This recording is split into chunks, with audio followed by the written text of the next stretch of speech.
Hey guys, good evening and welcome to Devbhoomi Career Point. आशा करता हूँ आप सभी लोग स्वस्थ होंगे, काफी अच्छी आपकी स्टडी चल रही होगी। तो देखिए, सामान्य हिंदी रिवीजन महाकुंभ का भाग 16 है दोस्तों। और देखिए, सामान्य हिंदी रिवीजन में लगभग आज इस टॉपिक के बाद ये मान के चलो कि हिंदी की सभी क्लासेस का आपका रिवीजन खत्म हो चुका है। 16 क्लासेस में आपका हिंदी का पूरा सिलेबस कवर किया गया है दोस्तों। अभी भी आप इन क्लासेस को देखकर हिंदी अपनी अच्छी खासी स्ट्रॉन्ग कर सकते हैं। तो लास्ट जो टॉपिक देखा था हमने 14 वाला, सामान्य हिंदी रिवीजन महाकुंभ भाग 14 में हमने देखा था अलंकार का पहला भेद जो कि था अर्थ अलंकार। ठीक है, तो अर्थ अलंकार के हमने कितने भेद पढ़े थे? अनुप्रास, यमक, श्लेष, वक्रोक्ति, विवक्षा और पुनरुक्ति अलंकार। तो ये पार्ट 1 था अलंकार का। आज अलंकार का पार्ट 2 है और रिवीजन क्लास 16 में आज हम देखेंगे अर्थालंकार को। ठीक है, तो शब्दालंकार के भेद हमने देख लिए। अर्थालंकार के तो बहुत से भेद हैं, लेकिन अर्थालंकार के कुछ महत्वपूर्ण भेदों को ही हम देखेंगे, जैसे कि उपमा अलंकार, और इसके अलावा देखिए उत्प्रेक्षा हो गया, रूपक हो गया, भ्रांति अलंकार हो गया, संदेह अलंकार हो गया। तो मेन मेन जो अलंकार है अर्थालंकार के, केवल उन्हीं का यहाँ पे वर्णन करेंगे। बाकी ज्यादा पढ़ने की आवश्यकता नहीं है। जिनसे एग्जाम में क्वेश्चन बनते हैं केवल उतने ही अलंकारों को देखेंगे हम अर्थालंकार में।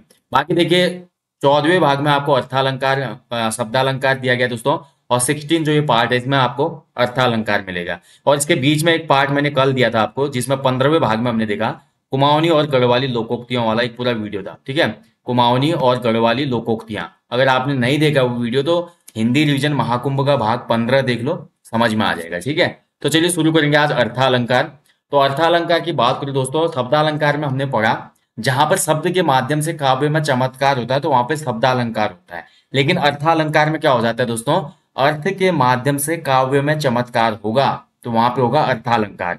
अगर साधारण शब्दों में कहा जाए, जहां अलंकार अर्थ पर निर्भर करता है उसे अर्थालंकार कहते हैं। और अर्थालंकार में शब्द परिवर्तन कर देने पर भी अलंकार तत्व नष्ट नहीं होता। अगर अर्थालंकार में हम शब्द का परिवर्तन भी करेंगे, शब्दालंकार में तो हमने देखा शब्द के परिवर्तन से बहुत चीजें बदल जा रही थी। यमक अलंकार में अलग हो रहा था, श्लेष में अलग हो रहा था, अनुप्रास में अलग हो रहा था, काकू वक्रोक्ति में अलग हो रहा था। ठीक है, श्लेष वक्रोक्ति में अलग हो रहा था। बट यहाँ पर दोस्तों, अगर हम अर्थालंकार में शब्द का परिवर्तन भी कर देंगे फिर भी अलंकार तत्व नष्ट नहीं होते हैं। तो ये है अर्थालंकार की परिभाषा।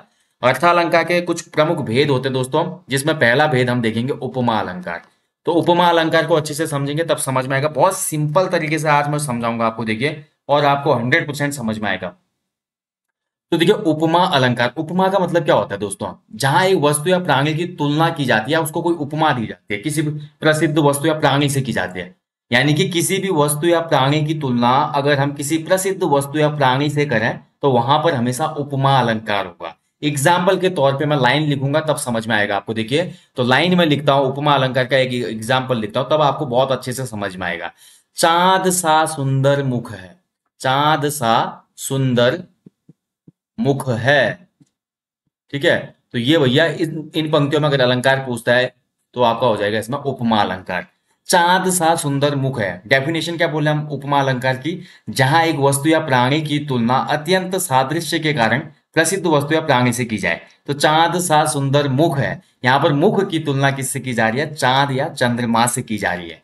तो देखिए, ये होता है उपमा अलंकार। उपमा अलंकार के 4 भेद होते हैं जिनको जानना आपने आवश्यक है। ठीक है, तो सबसे पहला होता है उपमेय, दूसरा होता है उपमान, तीसरा होता है साधारण धर्म और चौथा होता है वाचक। यानी कि उपमा अलंकार के 4 तत्व होते हैं, बिना इन 4 तत्वों के उपमा अलंकार नहीं होगा। ये 4 तत्व होते हैं इसमें। तो ये 4 तत्व क्या होते हैं, इन्हीं लाइनों में मैं आपको समझा देता हूं। ठीक है, तो सबसे पहले हमने देखा उपमेय। उपमेय क्या होता है, देखिए अलग अलग से मैं समझाऊंगा कलर से, तब आपको समझ में आएगा। ठीक है, तो सबसे पहले देखिए उपमेय, चांद सा सुंदर मुख है बोला मैंने। अगर मैं बात करूं दोस्तों इसमें उपमेय, तो उपमेय का मतलब होता है जिसकी उपमा दी जाए, यानी कि जिसकी तुलना की जा रही है। तो तुलना इसमें किसकी की जा रही है? मुख की। ठीक है, मुख क्या हो जाएगा इसमें? उपमेय हो जाएगा। ध्यान से समझिएगा, बहुत आसान से समझाऊंगा। उपमेय यानी कि मैंने आपको बताया उपमा अलंकार के 4 तत्व होते हैं, उपमेय, उपमान, वाचक और साधारण धर्म। अब हम देखेंगे इसमें कि जो हमारा उपमेय होता है, उपमेय का मतलब होता है जिसकी तुलना की जा रही है, यानी कि मुंह की तुलना तो हो रही है चंद्रमा से। ठीक है, तो वो कहलाएगा उपमेय। यानी कि जो वस्तु है, इसमें वस्तु तो मुख है, इसी का हम कंपैरिजन कर रहे हैं चंद्रमा से। दूसरा जो टर्म पढ़ा हमने दोस्तों, उपमान, जिससे उपमा दी जाए। यानी कि उपमान वो होता है दोस्तों जिससे कंपैरिजन किया जा रहा है पंक्तियों में, पंक्तियों में जिससे कंपैरिजन किया जा रहा है। तो मुख का कंपैरिजन किया जा रहा है किससे? चांद से। तो दिए गए पंक्तियों में चांद जो हो जाएगा दोस्तों वो आपका हो जाएगा उपमान। ठीक है, समझ में आ रहा होगा। ठीक है, चांद से तुलना हो रही है ना, चांद हो जाएगा उपमान, मुख हो गया उपमेय। अब देखिए अगला जो टर्म है हमने पढ़ा, अगला टर्म क्या है, साधारण धर्म। तो साधारण धर्म क्या होता है देखिए, तो साधारण धर्म को बहुत ध्यानपूर्वक समझना है आपने दोस्तों। पंक्तियों में दोस्तों भाव या गुण को, सुंदरता, कोमलता, गोलता, ठीक है, या बोले हम त्रिकोणता, कोई भी चीज दर्शाए, यानी कि पंक्तियों में जो शब्द भाव या गुण को दर्शाए वो कहलाता है साधारण धर्म। अगर इन पंक्तियों की बात करें तो इन पंक्तियों में कौन सा शब्द है जो हमारा गुण को दर्शा रहा है, भाव या गुण को, तो वो हमारा है भैया आपका सुंदर। तो सुंदर जो शब्द हो जाएगा इसमें, सुंदर शब्द क्या हो जाएगा, साधारण धर्म। ठीक है, सुंदर क्या हो जाएगा, साधारण धर्म, क्योंकि मुख के गुण को दर्शा रहा है ना, तो साधारण धर्म हो जाएगा सुंदर। अब यहां पर देखिए लास्ट बचा वाचक शब्द क्या होता है। तो वाचक शब्द वो शब्द है दोस्तों जिससे तुलनात्मक बोध किया जा रहा है। यानी कि मैंने बोला चांद सा सुंदर मुख है, तो चांद सा सुंदर मुख है, मुख की तुलना की जा रही है चांद से, तो मुख हो गया उपमेय, चांद हो गया उपमान। तुलना करने वाला जो हमारा शब्द होगा तुलनात्मक शब्द वो हो जाएगा इसमें सा। तो इसी सा को जो बोलते हैं दोस्तों, जो सा दिख रहा है आपको, इसी सा को बोलेंगे इसमें हमारा क्या हो जाएगा, वाचक शब्द। ठीक है, ये सा क्या हो जाएगा, वाचक शब्द। अब समझ में आ गया होगा आपको अच्छे से। ये है भैया आपका उपमा अलंकार। चारों चीज क्लियर हो गई ना। उपमान क्या होता है, उपमेय क्या होता है, साधारण धर्म क्या है, और वाचक शब्द क्या है। तो चांद सा सुंदर मुख है मैं दोस्तों, मुंह की तुलना चांद से की जा रही है, और कैसी सुंदरता की तुलना हो रही है, तो सुंदर हो जाएगा साधारण धर्म। और जो सा हो गया, समान हो गया, सदृश हो गया, सरिस हो गया, तुल्य हो गया, ज्यो हो गया, जैसे हो गया, ये शब्द जो होते हैं ये सब वाचक शब्द कहलाते हैं। ठीक है, जैसे मैं बोलूं चांद सा सुंदर मुख है, ठीक है, और जैसे मैंने बोला पीपल पीपल पात सरिस मन डोला। ठीक है, पीपल पात सरिस, जो सरिस शब्द हो जाएगा वो वाचक हो जाएगा सरिस।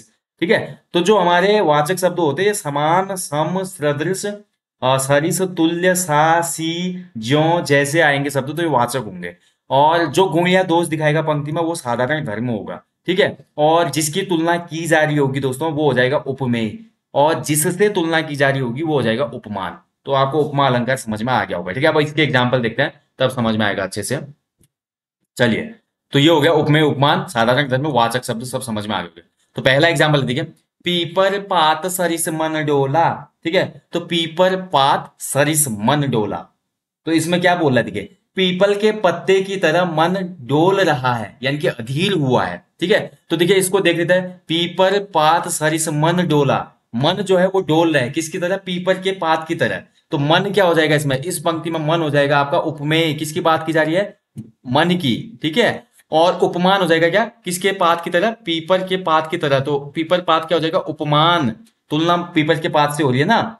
और सरिस मन डोला, ठीक है, सरिस मन डोला, सरिस जो है यहाँ पे आपका क्या हो जाएगा, सरिस आपका हो जाएगा इसमें वाचक शब्द दोस्तों। ठीक है, और डोला जो हो गया, डोलना क्या हो गया भैया, हमारा अधीर हो रहा है, डोलना हो जाएगा इसमें आपका क्या, डोलना एक गुण को दिखा रहा है ना, डोलना एक भाव को दिखा रहा है, तो भाव हो जाएगा ये साधारण धर्म।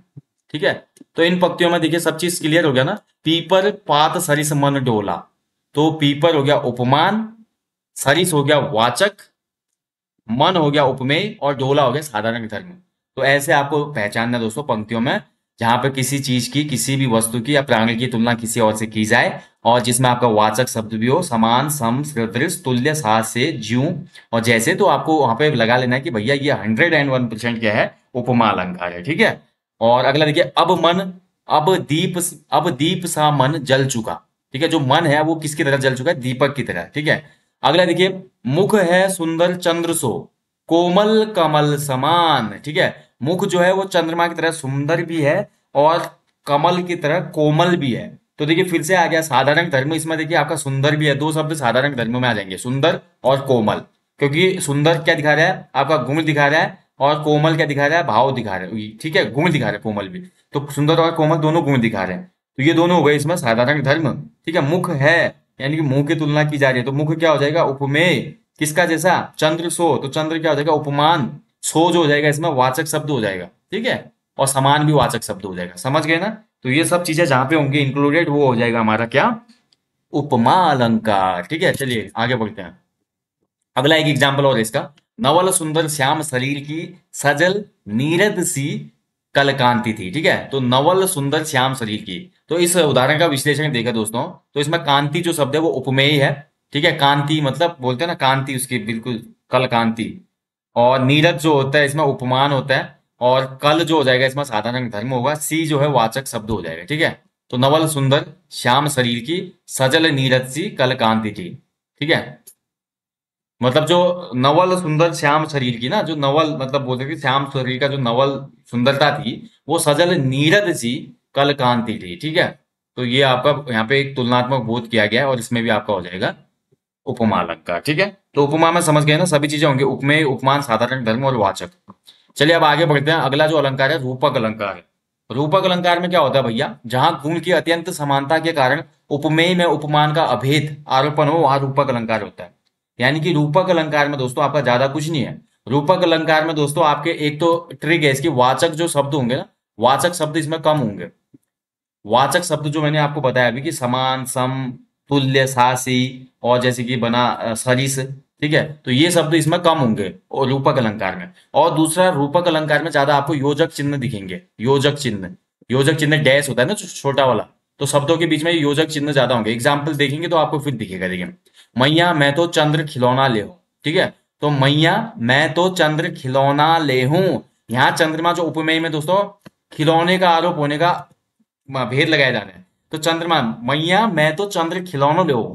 तो चंद्रमा जो है उपमेय जो है उसमें खिलौना उपमान का आरोप होने से रूपक अलंकार पड़े। ठीक है, अगला एग्जाम्पल बहुत बार एग्जाम में पूछा जाता है दोस्तों, ये हर बार एग्जाम में बनता है, वो है देखिए चरण कमल बंदो हरिराई। ये एग्जाम्पल आपने देखा होगा, हर बार बनता है, और मैक्सिमम टाइम रूपक अलंकार में यही एग्जाम्पल बनता है। ठीक है, और ये जयशंकर प्रसाद जी की लाइन है, ये भी हमारे रूपक अलंकार का एग्जाम्पल है। बीती विभावरी जागरी, अंबर पनघट में डुबो रही, तारा घट उषा नगरी। ठीक है, तो बीती विभावरी विभागरी जागरी, अंबर पनघट में डुबो रही, आकाश को ऐसा लग रहा है कि पनघट में डुबो रही है, तारा घट उषा नगरी। तो यहाँ पर देखिए तुलनात्मक बोध किया गया है जयशंकर प्रसाद के द्वारा, और यहाँ पर उपमेय में उपमान का आरोप लगाया जाता है।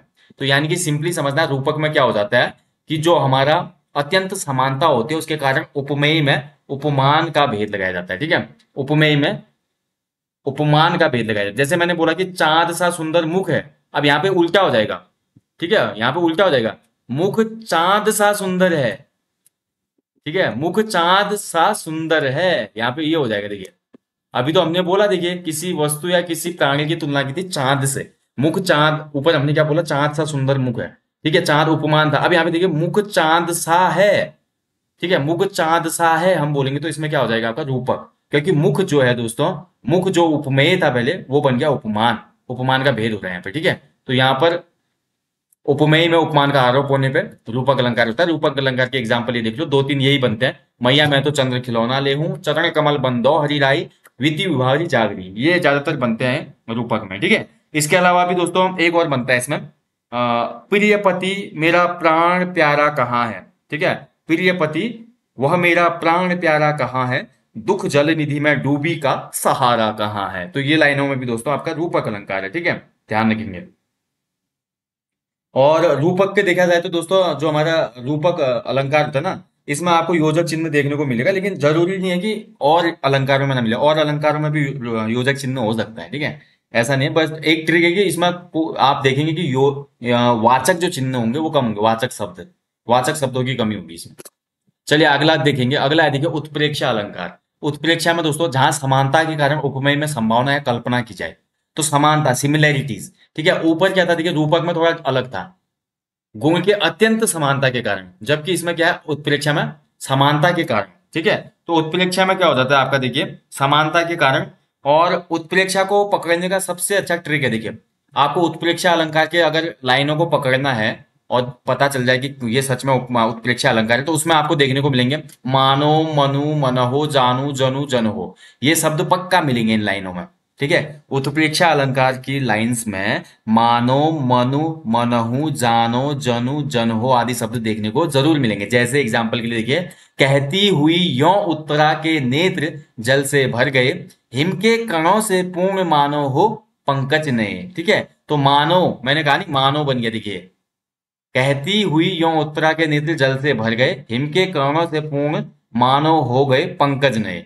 तो जो हमारे उत्तरा के आंसू भरे आंख हैं दोस्तों, उसकी तुलना ओस कण युक्त पंकज से की गई है, संभावना व्यक्त की गई है। तो अश्रुपूर्ण जो नेत्र है इसमें उपमेय है, और ओस कण जो पंकज है, पंकज का मतलब भी दोस्तों आपका यहाँ पे कमल से है।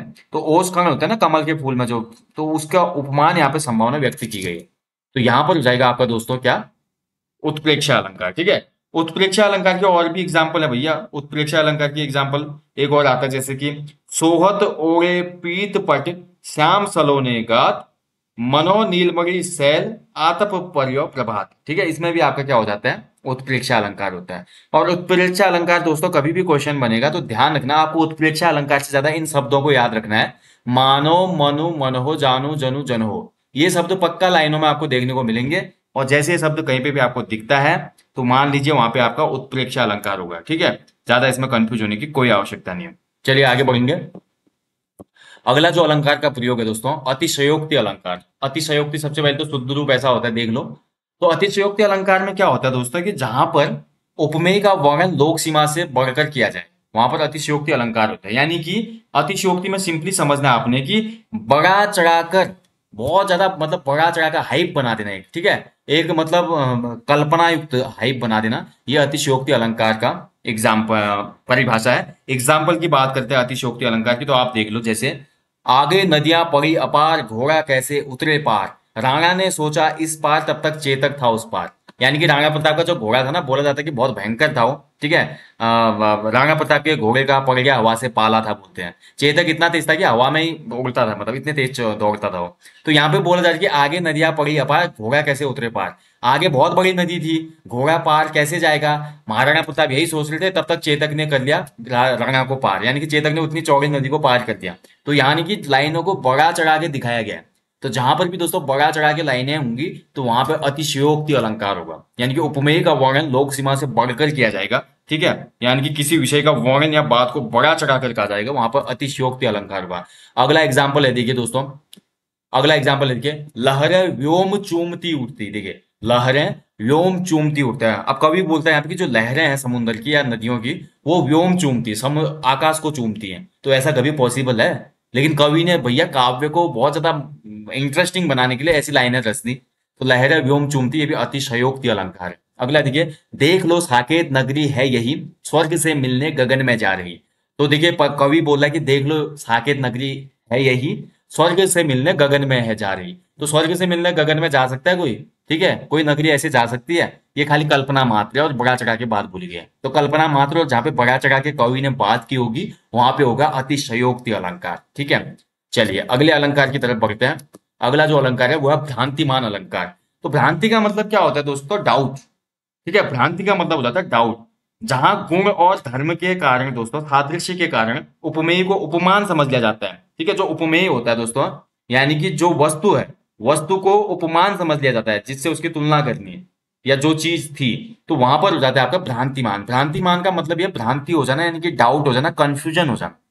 तो एक जैसे दिखाई देने के कारण जब एक वस्तु को दूसरी वस्तु मान लिया जाता है, या समानता के कारण किसी वस्तु का भ्रम होता है, तो इसे भ्रांतिमान अलंकार कहते हैं। एग्जाम्पल के तौर पे, बिल विचार कर नाग सुंड में घुसने लगा विषैला सांप। ठीक है, बिल विचार कर नाग सुंड में घुसने लगा विषैला सांप, काली एक समझ विषधर को उठा लिया तब गज ने आप। तो यहां पर क्या हुआ दोस्तों, सांप ने हाथी की सूंड को अपना बिल सोचा, वहां घुसने का प्रयास करने लगा, और हाथी ने सांप को देख के ऐसा समझा कि ये काला गन्ना है, तो हाथी उसको पकड़ने लगा। यानी कि हाथी को सांप में काले गन्ने का भ्रम हुआ, और सांप को हाथी की सूंड में बिल का भ्रम हुआ। तो यहाँ पर देखिए एक दूसरे को भ्रम हो गया सादृश्यता का कारण। ठीक है, गुण और धर्म के कारण, क्योंकि गुण एक ही समान है। जो हाथी की सूंड होती है उसमें 6 होल होता है, तो उसको सांप को लगा मेरा बिल है, सांप लंबा होता है तो हाथी को लगा ये गन्ना है। ठीक है, तो ये चीजें हो जाती है, ये भ्रांतिमान। तो जहां पर भी भ्रम होगा दोस्तों, डाउट होगा, भ्रम होगा, कंफ्यूजन होगा, इल्यूजन होगा, मान लीजिए इल्यूजन बोलेंगे इसको, एक टर्म अच्छी, सबसे अच्छी टर्म। भ्रम का मतलब है इल्यूजन, जहां पे भी इल्यूजन होगा वहां पे आपका भ्रांतिमान अलंकार होगा।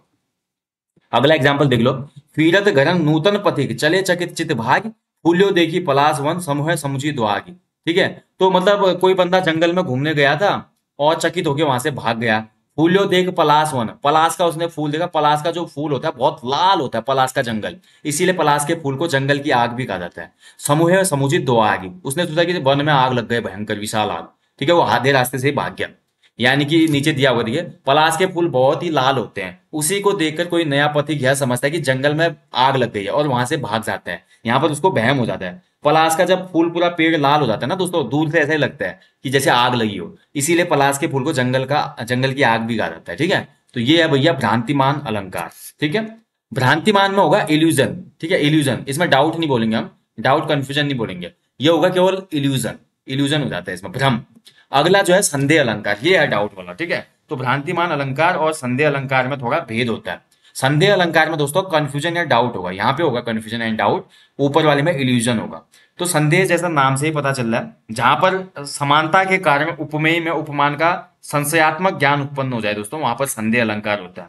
ठीक है, यानी कि संदेह अलंकार में वस्तु को देखकर एक संशय बना रहता है, डाउट बना रहता है, और एक कंक्लूजन नहीं निकलता, या आदमी डिटरमाइंड नहीं होता कि यही चीज है।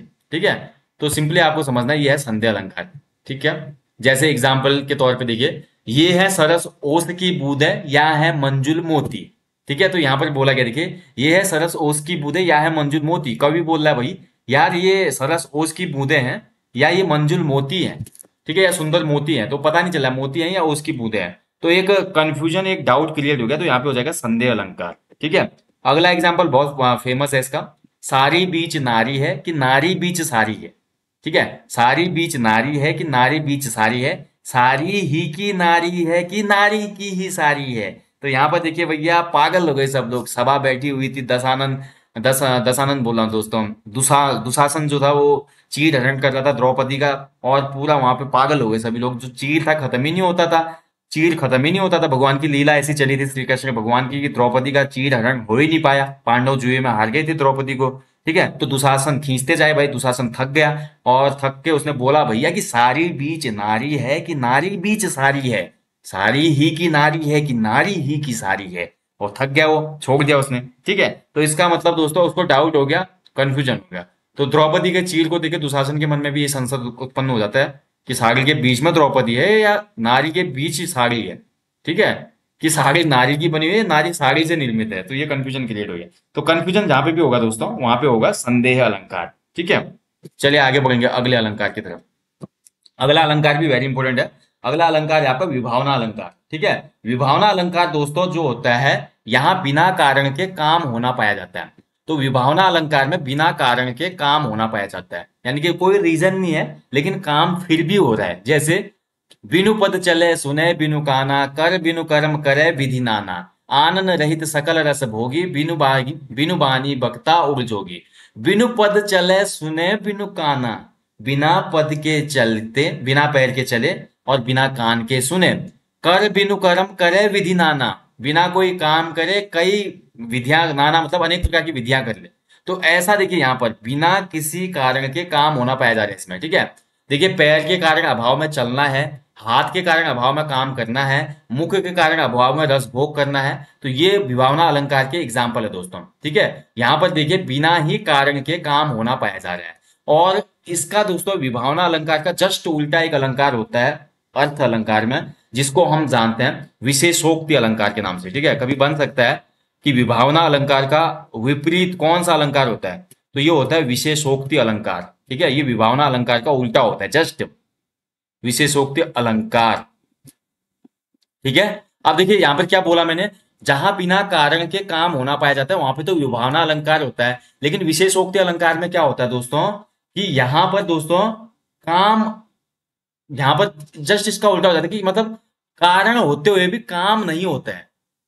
विभावना में तो कारण के, बिना कारण के काम होता है, लेकिन विशेषोक्ति में जस्ट उल्टा है। तो यहां पर देखिए कारण होते हुए भी काम नहीं होता है, इसमें कारण होता है लेकिन फिर भी काम नहीं होता है। एग्जाम्पल है इसका, एक एग्जाम्पल से समझेंगे तब आपको समझ में आएगा। एग्जाम्पल है इसका, नीर भरे, नीर भरे कित प्रति रहे, नीर भये कित प्रति रहे। ठीक है, तऊ न प्यास बुझाए, तऊ न प्यास बुझाए। तो ये विशेषोक्ति अलंकार का एग्जाम्पल है भैया। नीर भय, नीर भरे किति प्रति रहे, नीर भरे किति प्रति रहे, तऊ न प्यास बुझाए। यानी कि इसका एग्जाम्पल ये हो गया कि आंसुओं से भरे रहने के बावजूद भी आंखें जो होती है ना, आंसुओं से भरी रहती है ना आंखें, फिर भी हमारी क्या होती है, प्यास नहीं बुझती।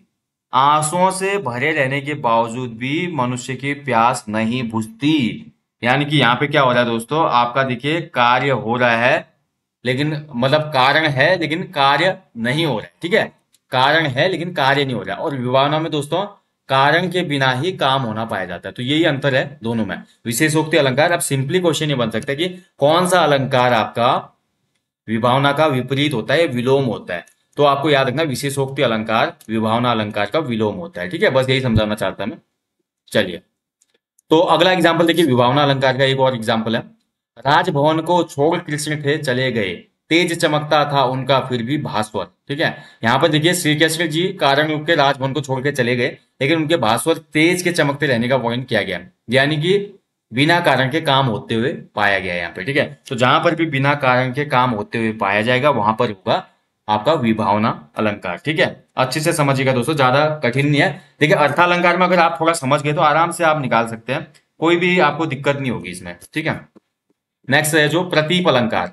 प्रतीप का मतलब होता है देखिए उल्टा। ठीक है, प्रतीप अलंकार जो होता है उल्टा। अभी हमने पढ़ा विभावना का उल्टा होता है विशेषोक्ति अलंकार। ऐसे जो प्रतीप अलंकार होता है ना, ये उपमा अलंकार का विलोम होता है। उपमा अलंकार का जस्ट अपोजिट होता है। ये हमने क्या पढ़ा उपमा अलंकार में, उपमा में हमने पढ़ा था दोस्तों, जहां पर उपमेय और उपमान में भेद रहते हुए भी उपमेय के साथ उपमान का वर्णन हो जाता है, वहां पर उपमा अलंकार होता है। यानी कि उपमा अलंकार में हमने पढ़ा था जैसे कि चांद सा सुंदर मुख है।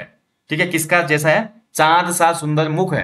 तो यहां पर प्रतीप अलंकार में जस्ट इसका अपोजिट हो जाता है। इसमें दोस्तों जो हमारा प्रतीप अलंकार के अंदर जो हमारा उपमा होता है ना, उपमेय को उपमान बना देते हैं हम इसमें। ठीक है, इसमें हम उपमेय को उपमान बना देते हैं।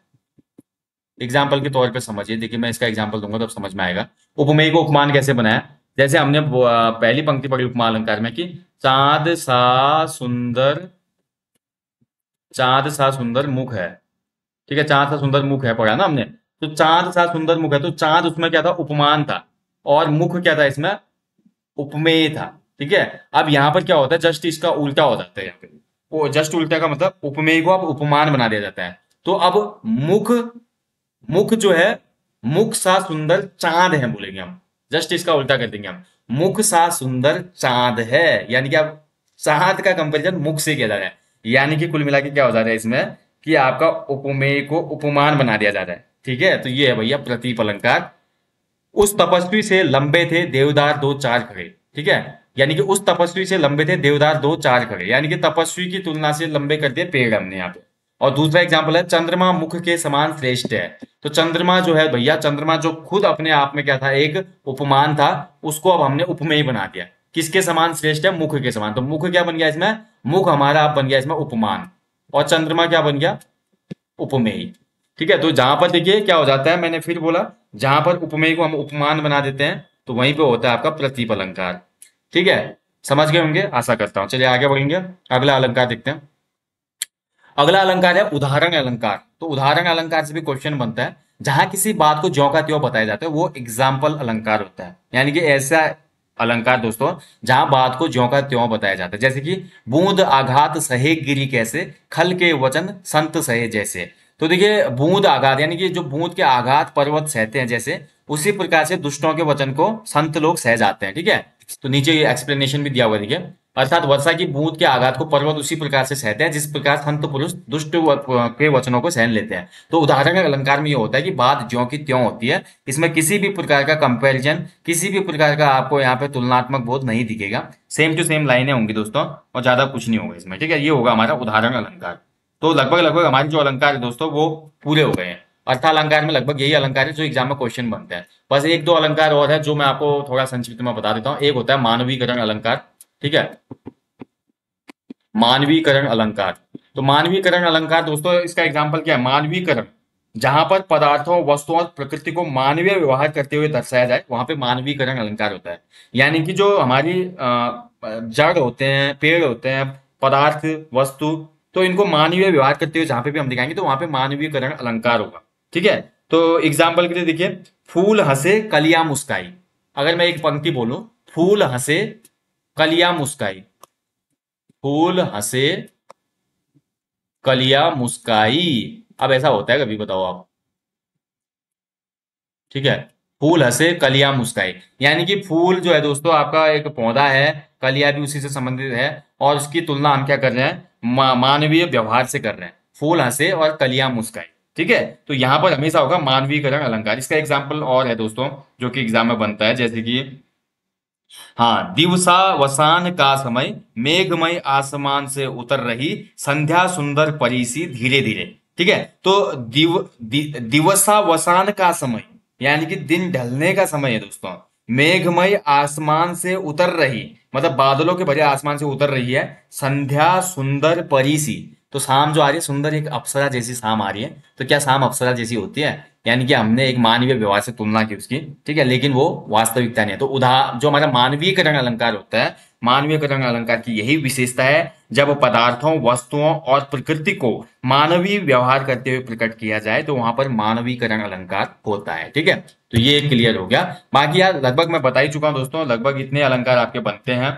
ठीक है, विभावना अलंकार हो गया हमारा, प्रतीप अलंकार भी हो गया, उदाहरण अलंकार हो गया, मानवीकरण आपका हो गया, अतिशयोक्ति हो गया।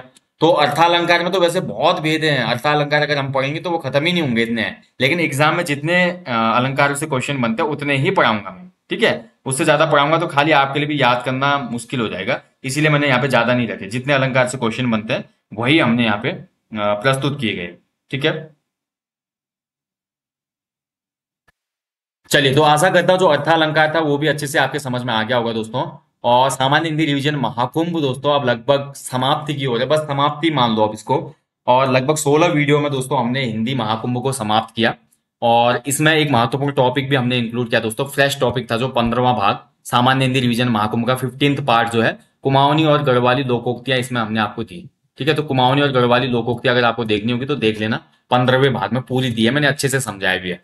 बाकी दोस्तों अगर चाहते हैं कि आप अभी भी इनरोल करें और प्रैक्टिस सेट लगाएं तो अभी भी आप प्रैक्टिस सेटों को इनरोल कर सकते हैं। और जितने भी प्रैक्टिस सेट हो चुके हैं, 25 में से लगभग 20 प्रैक्टिस सेट हो चुके हैं अभी भी, वो आपको एप्लीकेशन स्टोर पे मिल जाएंगे। तो अगर आप इच्छुक हैं अभी भी इस कोर्स में इनरोल करने के तो आप लोग कर सकते हैं, और आपको निश्चित 100% बेनिफिट इस कोर्स का मिलेगा, ये मेरा वादा है।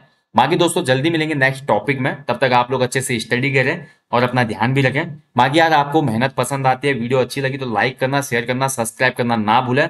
और हाँ, कमेंट बॉक्स में अपना बहुमूल्य कमेंट ड्रॉप करना ना भूलें। मैं आपको जल्दी मिलूंगा नेक्स्ट सेशन में, टिल देन अपना ध्यान रखें। जय हिंद, जय देवभूमि।